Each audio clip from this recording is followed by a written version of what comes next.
Salut à toi qui veut reprendre le contrôle de ta vie, ici c'est Zenrela et dans cette vidéo d'entre-deux fêtes, je voulais te parler du fait que les gens vont se comporter de la manière dont tu les traites.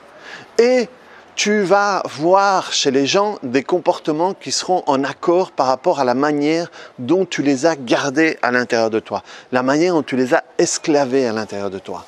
Tu sais, on voit, c'est des périodes de l'année où on voit des membres de la famille, on voit des amis, on voit des trucs et on se réunit avec des gens qu'on a l'habitude de se réunir. Et des fois même, pour certains, c'est des corvées, c'est les corvées de fin d'année. Merde, il faut que j'aille voir tante machin, merde, il faut que j'aille voir mamie truc, ou il faut que je me réunisse avec ma famille, alors qu'ils sont tous comme ça, alors que moi je suis comme ça. Et il y a des jeux qui vont se jouer parce qu'ils sont prédéfinis comme ça. Tu te souviens, une des phrases que j'utilise souvent, c'est ce que tu fais avant de faire quelque chose va déterminer la manière dont cette chose va se faire. Et je la répète toujours deux fois. Donc, ce que tu fais, tu vas faire quelque chose, et ce que tu fais avant de le faire va déterminer la manière dont tu vas faire cette chose. Ça veut dire si je me dis que ça va être chiant ou si je dois apprendre un truc, ça va être difficile parce que c'est un truc difficile, machin et tout, eh bien, quand je vais le faire, ça va être difficile parce que j'ai défini que ça allait être difficile. Quand je dis « Ah, je vais faire ça, je vais m'amuser, ça va être génial », ça va le définir parce que tu mets en place tout un tas de systèmes à l'intérieur de toi, ton système d'activation réticulée, tout va être défini par rapport à tout ça. Je vais lever un poil. Ah, c'est dur. Et c'est pareil avec les gens. Si tu vas et tu te dis « Merde, tonton Georges va encore être comme ça, ma sœur un tel va être comme ci ou être comme ça » et que d'une certaine manière tu les esclaves dans ce rôle qu'ils ont l'habitude de prendre, que ce soit vrai ou pas, le truc c'est que quand tu vas les voir, c'est comme si tu allais mettre des lunettes d'une certaine couleur et que ce qui va rentrer, ça va être que cette couleur-là.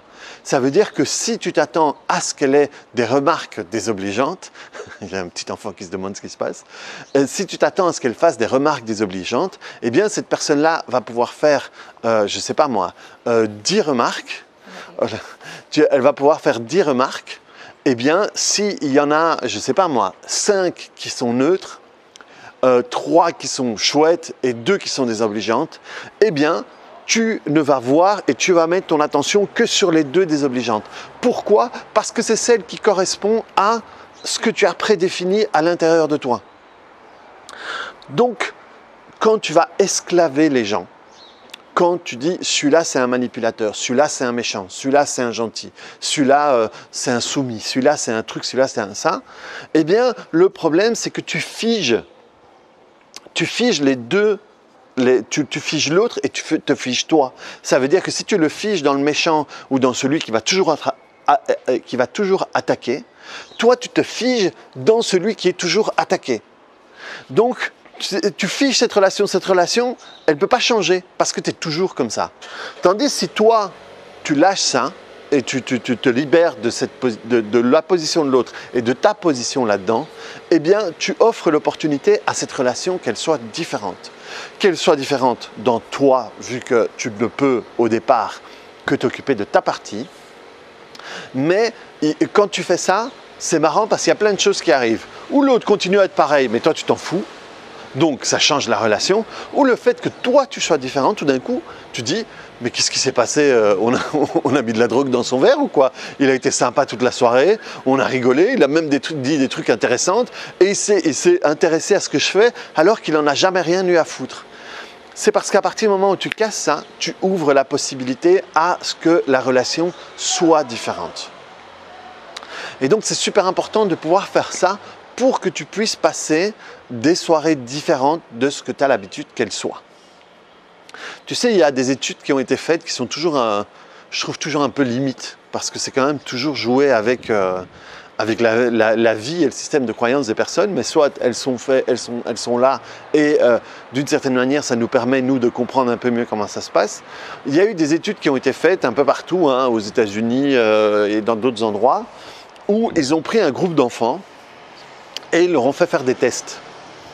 Et ils ont falsifié les résultats. Ils ont pris des élèves, ils ont dit qu'ils avaient eu au test et qu'ils étaient super intelligents, et d'autres qu'ils étaient limite cons. Et des fois, ils les ont fait de manière neutre ou aléatoire, ou des fois, ils ont pris ceux qui étaient censés être bons dans la classe et ceux qui étaient censés être moins bons, et ils ont inversé. Et ils se sont rendus compte qu'à chaque fois, ça changeait de manière significative les résultats futurs des gens. Les gens qui pensaient qu'ils n'étaient rien, qui ont tout d'un coup eu des résultats en disant « mais tu sais que tes résultats disent que tu es quelqu'un de au-dessus de la moyenne au niveau de l'intelligence », ils se rendaient compte que les résultats de ces enfants commençaient à évoluer. Des gens qui avaient des bons points, à qui on leur disait « mais je suis désolé de te dire, mais ton QI, c'est quand même en dessous de la moyenne ». Eh bien, ces personnes-là commençaient à avoir leurs résultats qui baissaient. Et ils ont même poussé les résultats plus loin, où ils ont falsifié les résultats et pour les élèves et pour les professeurs. Ça veut dire qu'il y avait parfois, dans le cas où on falsifiait juste pour l'élève, le prof qui pouvait parfois continuer à le maintenir dans le fait que oui, mais pour moi tu restes toujours un imbécile. Et quand on avait falsifié et pour les élèves et pour les profs, les résultats étaient encore plus grands. Parce que là, et la manière dont moi je me comporte et la manière dont on me traite est différente. Et là, c'était incroyable où des enfants qui étaient en queue de classe devenaient dans les premiers de classe, dans différentes matières, tout simplement parce que la manière dont ils se voyaient et la manière dont on les voyait avait changé. Donc c'est super important. Et il y a même ce qu'on appelle, je t'ai fait une vidéo là-dessus, Idriss Aberkan avait fait un truc là-dessus et je sais plus si c'était Idriss, ouais, c'est l'impuissance acquise ou quelque chose comme ça. Va voir, non mais ça doit être dans les 10 dernières vidéos que c'est pas l'impuissance acquise, c'est quelque chose, soit, où on avait fait des tests aux États-Unis où c'était des anagrammes, des gens qui recevaient une feuille et il y avait, je sais pas moi, il y avait des lettres qui étaient mélangées et alors il fallait retrouver le mot. Et il y avait 3 mots à trouver, 2 simples et 1 plus compliqué. Et le premier, c'était un truc, je sais pas, c'était un truc genre 3-4 lettres, quoi. Et il y avait la moitié de la classe qui avait des choses faciles. Et il y avait genre, je sais pas moi, trouvez-nous. Et il y avait, je sais pas moi, sou ou soon. Et il fallait trouver le mot nous. Sauf qu'il y avait la moitié de la classe à qui on avait mis un anagramme insoluble. Ils ne pouvaient pas trouver le mot. Et ils ont fait la première fois. Et ils voyaient tous les autres qui trouvaient facilement. Et eux ne parvenaient pas à trouver. Le deuxième, pareil. Et le troisième, je crois que c'était America qui était un mélangé, qui était relativement facile, eh bien les gens qui avaient eu la liste des mots difficiles, eh bien le troisième, ils étaient incapables de le trouver parce qu'ils s'étaient dit, si je n'ai pas pu trouver les autres, je ne pourrais pas trouver le troisième. Donc c'est vraiment pour que tu comprennes que la manière dont tu vas traiter les autres ou la manière dont tu vas te traiter va définir le résultat de la relation. Et donc si tu décides, ok, à chaque fois que je vais dans cette fête-là, ça me fait chier parce qu'il y a une telle personne qui fout tout le temps le truc en l'air et en tout cas, moi, j'arrive pas à passer une bonne soirée avec ça.